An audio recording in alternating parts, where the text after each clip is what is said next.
Hey guys, Noah Steen with Apex Tool Group. Today we're going to talk about our new wire stripper. It's an all-encompassing tool for just about any trade. The first feature that it has that's special in the market, which makes our product better than everybody else's, is our cross-hatch jaws. This is stolen from the Z2 plier line, and it's perfect for this tool for ripping wire jackets off as you strip with the tool. Next, we have all of our wire sizes. They go from 10 to 14, and then there's the bypass cutter for cutting the whole jacket. That bypass cutter cuts through this hardwire with ease.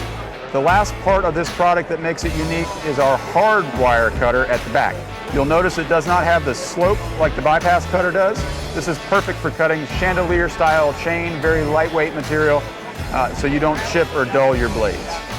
And lastly, we have our textured grips for greater control and ease opening and closing. And thank you for checking this product out. Please go to crescenttool.com for more information.